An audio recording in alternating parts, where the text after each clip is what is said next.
இதில் வந்து 2024 A level MCQ ஃபிசிக்ஸில் 7வது எம்சிக்யூவை பார்ப்போம். இந்த 7வது எம்சிக்யூ இப்படித்தான் இருக்குது. இது வந்து ஒரு வேக நேர வரைவுக்குரிய கேள்வியாக இருக்குது. ஆரம்பத்தில் என்ன செஞ்சுக்காங்கன்னா, நேரம் டியுடன் ஒரு பொருளினுடைய வேகம் பியின் மாறலின் வரைவு உருவி காட்டப்பட்டுள்ளது.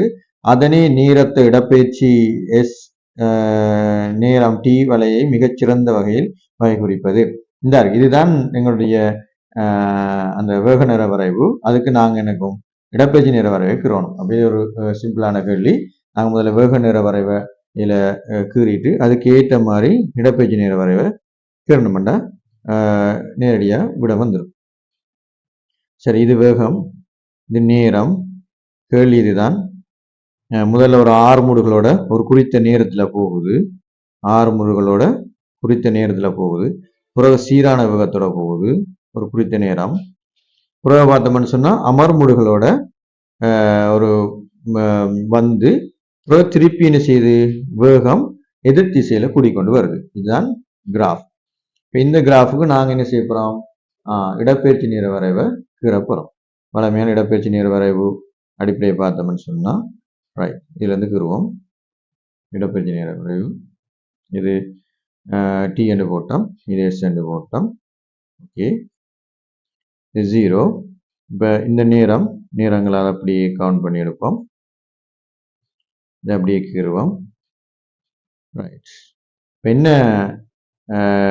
பாயிண்ட் ஆஃப் வியூ பார்க்கணும்னா, முதலாவது ஃபர்ஸ்ட் வந்து 6 முடுகளோட போகுது. அப்போ இடப்பெயர்ச்சி நேர வரைவில் 6 முடுகள் வந்து இப்படித்தான் நாங்கள் கீறுவோம். சரி, பிறகு என்ன செய்யுது, சீரான வேகத்தோட போகுது. ஓகே, அப்போ என்ன செய்யணும், சீரான வேகத்தோட போகணும். இப்போ சீரான வேகம் நேர்கோடாக வரும். அப்போ இடப்பெயர்ச்சி குறைய இல்லை. பிறகு என்ன செய்யுதுன்னு சொல்லிச்சுன்னா அமர்முடுகளோட போகுது. அமர்முடுகளோட போகுது, அதே திசையில தான் போகுது, அதுல எந்த மாற்றமும் இல்லை. ஆகவே அமர்முடுகள் என்ன செய்யறாங்க, இது 6 முடுகள்னு சொல்லும்போது இது அமர்முடுகளாக இங்க வரும். சரி, இந்த அமர்முடுகளோட வந்தது இஞ்சால என்ன செய்யுது, இஞ்சால என்னடாக்குன்னு சொன்னா சீரான வேகத்தோட வரணும்.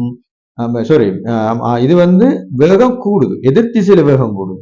அப்ப இது வந்து வேகம் இங்க 0 வந்து மீண்டும் என்ன செய்யுது, வேகம் வந்து கூடுது. அப்ப வேகம் கூடுது என்ற இதை பார்த்தோம்னு சொல்லிட்டுன்னா, இது வேகம் கூடுது என்ற அடிப்படையில் பார்த்தோம்னா இது என்ன செய்யணும், இந்த அடிப்படையில இது வந்து வேகம் கூட்டி காட்டணும்.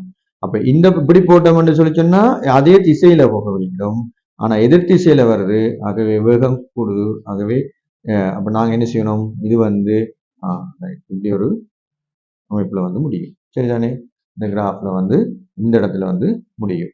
அப்ப இப்படி ஒரு கிராஃப் எங்க இருக்குன்னு பார்த்தோம்னா, விடை வந்து இப்படி ஒரு கிராஃப் எங்க நாங்க கீர்ணது என்னுடைய படிப்புல பார்த்தோம்னு சொன்னா இந்த இருக்கு. சரிதானே, ரைட். இப்ப இதுல ஒவ்வொன்றையும் பார்க்கும்போது ஒவ்வொரு வித்தியாசங்கள். இதுல இந்த கிராஃப் ஓகே, இது சீரா வருது. ஆனா இதுக்கு பிறகு என்ன செய்யுது, எங்களுக்கு எதிர் திசையில வரணும். அப்ப இது வந்து அமர்முடுகளா வரணும்.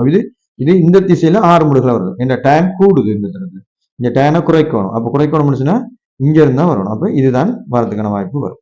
சரிதானே, ரைட். இங்க வந்து இது 0க்கு வருது. எங்களுக்கு உதாரணமா இடப்பெயர்ச்சி வந்து 0க்கு வரையில, இடப்பெயர்ச்சியை வந்து ஏதோ ஒரு இடப்பெயர்ச்சி ஆயிருக்கும், திருப்பியும் இடப்பெயர்ச்சி மீண்டும் அந்த இடத்துக்கு வரையில்லை, ஒரு இடத்துக்கு நிக்குது அது.